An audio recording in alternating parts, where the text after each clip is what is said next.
نحمدہ ونصلی علی رسولہ الکریم اما بعد اعوذ باللہ من الشیطان الرجیم بسم اللہ الرحمن الرحیم اطیعوا اللہ واطیعوا الرسول ولا تبطلوا اعمالکم۔ اللہ تعالیٰ کے فضل و کرم سے دفاع بخاری پر ابن حنبل اوپن یونیورسٹی کی طرف سے رمضان المبارک کے فوراً بعد ہی درس شروع ہو گئے تھے، اور اللہ تعالیٰ کا یہ بھی خاص فضل ہے کہ ہمارے لیکچر ہمارے سامنے جو سن رہے ہیں وہ تو سن ہی رہے ہیں، اور آن لائن بہت سارے ساتھی ہمارے سبقوں کو سنتے بھی ہیں اور پسند بھی کر رہے ہیں۔ اور اس کے ساتھ ساتھ میں یہ بھی عرض کرنا چاہتا ہوں کہ ہم بھی کوئی بڑے جید علماء نہیں، ہم بھی طالب علم ہیں۔ تو آقا علیہ الصلاۃ والسلام امام کائنات جناب محمد رسول اللہ صلی اللہ علیہ وسلم، اگر اللہ تعالیٰ نے دنیا کائنات میں کسی کو معصوم عن الخطا بنایا ہے تو وہ امام کائنات جناب محمد رسول اللہ صلی اللہ علیہ وسلم کو بنایا ہے۔ ان کے علاوہ کوئی آدمی یہ دعویٰ نہیں کر سکتا کہ مجھ سے غلطی نہیں ہو، سرزد نہیں ہو سکتی۔ تو ہم بھی اپنے سننے والے بھائیوں کو یہ بات کہتے ہیں، ہمارے سبق میں کسی قسم کی کوئی بھی غلطی ہو تو ہمیں اطلاع کریں۔ اطیعوا اللہ و اطیعوا الرسول ولا تبطلوا اعمالکم، تو ہم اللہ اور اس کے رسول کی پیروی میں ہم اپنی غلطی کی اصلاح کریں گے۔ تو کل بھی ہمارا سبق دفاع بخاری میں ہو رہا تھا، تو ایک ساتھی آن لائن سبق سن رہا تھا، تو اس نے اعتراض کیا تھا کہ آپ نے یہ بات کہی ہے کہ عورت جو ہے، عورت کے لیے اس طرح بچے کے لیے جمعہ واجب نہیں ہے، فرض نہیں ہے، تو اس کی کوئی دلیل ہو قرآن سے اور حدیث سے تو آپ پیش کر سکتے ہیں۔ تو آج ہم اس بھائی کی طرف متوجہ ہیں اور جو باقی ساتھی بھی سن رہے ہیں۔ سب سے پہلے تو میں نے بخاری کا ایک باب پیش کیا تھا کہ امام بخاری رحمۃ اللہ علیہ نے صحیح البخاری میں بھی اس بات کی طرف اشارہ کیا ہے۔ تو بھائی کہہ رہے تھے کہ وہ باب کا نمبر بتا دیجئے، تو ہم کہنا چاہتے ہیں کہ صحیح البخاری نکالیے، اور صحیح البخاری کتاب الجمعہ اور باب نمبر 2 میں ہے۔ امام بخاری رحمۃ اللہ علیہ نے باب باندھا ہے، باب فضل الغسل یوم الجمعۃ وحل علی الصبی شہود یوم الجمعۃ او علی النساء، کہ جمعے والے دن غسل کی فضیلت کا بیان، اور کیا بچے اور عورت پر جمعہ فرض ہے، اس پر کیا اس کے لیے یہ چیز لازم ہے غسل کرنا۔ تو امام بخاری رحمۃ اللہ علیہ نے یہ باب باندھ کر آگے کسی ایک روایت میں یہ پیش نہیں کیا کہ عورت کے لیے جمعہ واجب ہے، تو صرف یہ حدیث لے کر آئے ہیں، اذا جاء احدکم الجمعہ فلیغتسل، پہلے نمبر پر کہ جو بھی تم میں سے کوئی جمعہ پڑھنے کے لیے آئے اس کو چاہیے کہ وہ غسل کرے۔ تو اس حدیث میں جو استدلال ہے وہ یہ ہے کہ جمعے کا غسل اس پر فرض ہے جس نے جمعے کے لیے آنا ہے، تو اس غسل سے عورتیں بھی خارج ہیں اور بچے بھی خارج ہیں، کیونکہ انہوں نے نہیں آنا۔ اب آپ کہیں گے کس طرح؟ جس طرح کہ امام بخاری رحمۃ اللہ علیہ نے اوپر بچوں کا ذکر کیا ہے کہ ان پر بھی یہ چیز لازم ہے جمعے کا غسل، اور نیچے کیا کہہ رہے ہیں، غسل یوم الجمعۃ واجب علی کل محتلم، کہ محتلم پر غسل واجب ہے۔ اوپر بچوں کا ذکر کیا ہے، کیا ان پر بھی یہ جمعہ لازم ہے، غسل لازم ہے؟ تو امام بخاری رحمۃ اللہ علیہ نے صحیح البخاری کی حدیث نمبر 879 میں یہ بیان کیا ہے، رسول اللہ صلی اللہ علیہ وسلم کا ارشاد گرامی ہے، ان ابی سعید الخدری رضی اللہ تعالی عنہ ان رسول اللہ صلی اللہ علیہ وسلم قال غسل یوم الجمعۃ واجب علی کل محتلم، جمعے والے دن غسل واجب ہے محتلم پر۔ تو ثابت ہوا کہ بچہ خارج ہے، جب بچہ غسل سے جمعے سے بھی خارج ہے اور جمعے والے دن غسل سے بھی خارج ہے، اور اسی طرح عورت کا بھی ذکر کیا ہے باب میں امام بخاری میں رحمۃ اللہ علیہ نے کہ شہود یوم الجمعۃ اول النساء، تو نیچے محتلم کی بات ہو رہی ہے، اور وہ بھی مذکر کا صیغہ ہے، علی کل محتلمۃ نہیں کہا بلکہ محتلم کہا، محتلمن کا ہے، تو یہ مذکر کا صیغہ ہے۔ تو بتانا یہ چاہتے ہیں کہ امام کائنات جناب محمد رسول اللہ صلی اللہ علیہ وسلم یہ مخاطب ہیں مردوں کو۔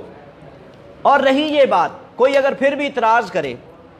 کہ کوئی واضح روایت ہونی چاہیے، یہ تو امام بخاری کا باب ہے نا، امام بخاری یعنی کہ عورتوں اور بچوں کا باب باندھ کر نیچے یہ کہہ رہے ہیں کہ جمعے کا جو غسل ہے، جمعہ واجب ہے کس پر؟ محتلم پر۔ تو یہ کہہ کے یہ سمجھو کہ عورتیں بھی خارج ہوگی، بچے بھی خارج ہو گئے جمعے کے غسل سے، کیونکہ کیوں خارج ہوئے؟ اس لیے کہ ان پر جمعہ واجب نہیں ہے۔ اچھا، اس کے علاوہ امام بخاری رحمۃ اللہ علیہ کے علاوہ کوئی واضح روایت موجود ہونی چاہیے، یہ بھی اعتراض تھا۔ تو ہم سنن ابی داود کی وہ حدیث بیان کرنا چاہتے ہیں کہ جس میں امام کائنات جناب محمد رسول اللہ صلی اللہ علیہ وآلہ وسلم نے یہ باتیں بیان کی ہیں، وضاحت کے ساتھ موجود ہے۔ سنن ابی داود کی حدیث نمبر 1063 ہے، 1063 ہے۔ تو سنن ابی داود کی حدیث نمبر 1063 ہے، اور باب الجمعۃ للمملوک والمرأة کے تحت حدیث لے کر آئے ہیں۔ حدیث باسند صحیح ثابت ہے۔ قال حدثنا عباس بن عبد العظیم قال حدثني اسحاق بن منصور اخبرنا حریم عن ابراہیم ابن محمد ابن منتشر عن قیس بن مسلم عن طارق بن شہاب عن النبی صلی اللہ علیہ وسلم۔ طارق بن شہاب رضی اللہ تعالیٰ عنہ نبی صلی اللہ علیہ وسلم سے بیان کرتے ہیں، قال وہ کہتے ہیں الجمعۃ حق واجب علی کل مسلم فی جماعۃ، جمعہ واجب ہے اور برحق ہے ہر مسلمان پر، فی جماعت جماعت کے ساتھ، الا اربعۃ مگر 4 جو ہیں وہ اس جمعے کی فرضیت سے خارج ہیں۔ اور فرمایا عبد مملوک، پہلے نمبر پر غلام خارج ہے، غلام پر جمعہ فرض نہیں ہے، اور او امرات، عورت بھی جمعے سے خارج ہے، اس پر بھی جمعہ فرض نہیں ہے، او صبی، بچہ بھی جمعہ پڑھنے سے خارج ہے، او مریض، اور مریض بھی جمعہ پڑھنے سے خارج ہے۔ تو یہ سنن ابی داود میں حدیث آتی ہے، اور سوال یہ بھی تھا کہ سنن ابی داود کے علاوہ بھی یہ حدیث کسی اور کتاب میں آتی ہے کہ نہیں آتی؟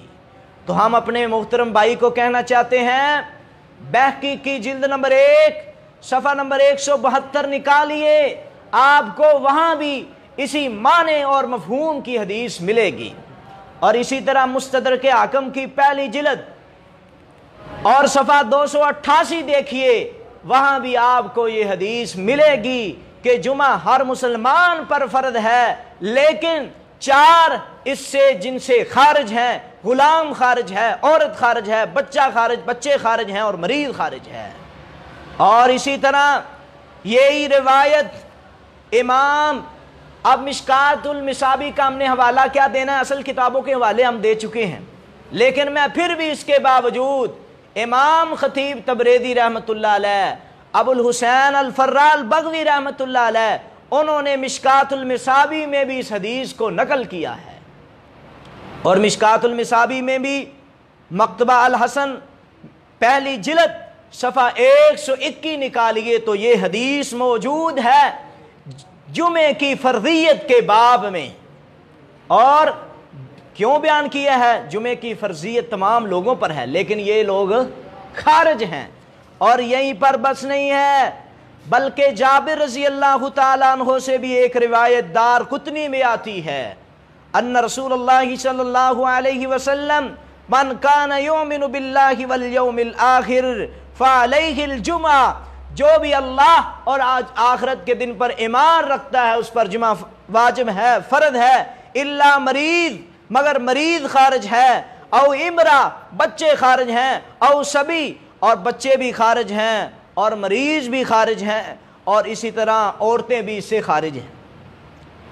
اور یہ روایت بھی مشکات المصابی والے نے اپنی مشکات المصابی کے صفحہ نمبر 121 پر مکتبہ الحسن پہلی جلد وہاں موجود ہے۔ اور اب رہی بات، کوئی یہ اعتراض نہ کر دے کہ آگے امام ابو داود نے کہا ہے قالا ابو داود طارق بن شہاب، طارق بن شہاب جو اس روایت کو بیان کرنے والا ہے، قدر عن نبی صلی اللہ علیہ وسلم، اس نے نبی کریم صلی اللہ علیہ وسلم کو دیکھا ہے، وَلَمْ يَسْمَعْ مِنْهُ شَيْئًا، لیکن کچھ نہیں سنا۔ امام ابی داود کی یہ بات درست نہیں ہے۔ کیوں؟ اس لیے علامہ البانی رحمۃ اللہ علیہ اپنی کتاب الأجوبۃ النافیہ کے صفحہ نمبر 75 پر یہ بات لکھی ہے، وہ کہتے ہیں قد صححہ غیر واحد من الائمۃ، ایک کے علاوہ کثیر تعداد میں ائمہ حدیث نے، ائمہ محدثین نے اس حدیث کو صحیح کہا ہے۔ اور اسی طرح علامہ البانی کی جو کتاب ہے صحیح ابی داود، تو صحیح ابی داود میں انہوں نے صحیح حدیثیں نقل کی ہیں اور ضعیف ابی داود میں ضعیف حدیثیں، تو وہاں بھی یہ حدیث صحیح ابی داود میں انہوں نے نقل کی ہے 978 نمبر پر۔ اور یہیں پر بس نہیں ہے، علامہ مقدسی نے اپنی کتاب المختارہ میں کہا کہ یہ روایت 100 صحیح ہے، اس میں کسی قسم کا کوئی اختلاف نہیں ہے۔ اور ضیاء الرحمن آدمی صاحب، انہوں نے ایک کتاب لکھی ہے الجامع الکامل، اور ان کا یہ دعویٰ ہے کہ اس کتاب میں جتنی روایات ہیں سب کی سب صحیح ہے، اور یہ کتاب بھی چند دنوں کے بعد منظر عام پر آنے والی ہے، اور جس کو ہمارے شیخ محترم ابراہیم بن بشیر الحسینوی صاحب اس کو شائع کر رہے ہیں، وہاں بھی یہ حدیث انہوں نے لکھی ہوئی ہے، حدیث نمبر 3220 ہے۔ اور ضیاء الرحمن آدمی صاحب نے اپنی کتاب میں امام ابی داود کی یہ بات کرنا کہ انہوں نے نبی کو تو دیکھا ہے، طارق بن شہاب نے، صحابی ہیں، اور لیکن سنا نہیں ہے، روایت بیان کی ہے۔ آدمی صاحب کہتے ہیں یہ صحابی رسول پر اس طرح کی بات نہیں کرنی چاہیے، کیونکہ مرسل الصحابی حجۃ عند الائمۃ، کیونکہ صحابی کی مرسل روایت بھی حجت ہوتی ہے تمام محدثین کے نزدیک، اور طارق بن شہاب کی صحبت اور سماع بھی رسول اللہ صلی اللہ علیہ وسلم سے ثابت ہے، بڑے دلائل سے انہوں نے بیان کیا ہے۔ اگر کوئی پڑھنا چاہتا ہے تو یہ کتاب تقریباً 20,000 کی آتی ہے، آپ بھی 20,000 ابن بشیر حسینوی صاحب کو جمع کروائیں تو آپ کو یہ کتاب بھی مل سکتی ہے، تو وہاں دلائل لکھے ہوئے ہیں۔ اور اس کے علاوہ امام حاکم رحمۃ اللہ علیہ نے اس حدیث کو مستدرک حاکم میں بیان کیا ہے، جلد نمبر 1 صفحہ 288 میں بیان کر کے کہتے ہیں الحدیث، یہ حدیث علی شرط شیخین، شیخین کی شرط پر ہے۔ اور اسی طرح امام نووی رحمۃ اللہ علیہ ابو داود کی اس روایت کو بیان کرنے کے بعد خلاصۃ الکلام صفحہ نمبر 757 میں جلد نمبر 2 میں بیان کرتے ہیں کہ علی شرط شیخین، یہ جو حدیث ہے شیخین کی شرط پر ہے، اور خلاصۃ الکلام کی دوسری جلد صفحہ 757 پر ہے، یہ بات موجود ہے۔ اور امام ابن ملکن نے البدر منیر کتاب جو ہے اس کی جلد نمبر 4 صفحہ نمبر 637 پہ یہ بات لکھی ہے کہ یہ حدیث بالکل صحیح ہے۔ اور اس کے علاوہ مقبل بن ہادی، انہوں نے بھی اپنی کتاب میں اس حدیث کے بارے میں لکھا ہے کہ صحابی کی مرسل روایات تمام محدثین کے نزدیک مقبول ہے، اور کیونکہ کلہم صحابی عدول، تمام کے تمام صحابہ اکرام عادل ہیں۔ اور یہ بات بھی انہوں نے اپنی کتاب، اس کتاب میں الصحیح المسند مما لیس فی الصحیحین جلد نمبر 1 صفحہ نمبر 439 پر یہ بات موجود ہے۔ تو ثابت یہ ہوا کہ جمعہ کن لوگوں پر فرض ہے اور اس کے علاوہ نیل القطار میں بھی علامہ شوکانی رحمۃ اللہ علیہ نے اس پر بحث کی ہے، اور تمام اقوال کو جمع کرنے کے بعد انہوں نے اس بات کو ترجیح دی ہے کہ میرے نزدیک بلکہ تمام محدثین کے نزدیک جو زیادہ راجح صحیح بات وہ یہ ہے کہ جمعہ فرض ہے اور مسلمان مرد پر، لیکن 4 اس سے خارج ہیں جس میں بچہ بھی شامل ہے، عورت بھی شامل ہے، مریض بھی شامل ہے اور مسافر بھی شامل۔ تو اللہ تعالی ہمیں ان احادیث پر عمل کرنے کی توفیق عطا فرمائے۔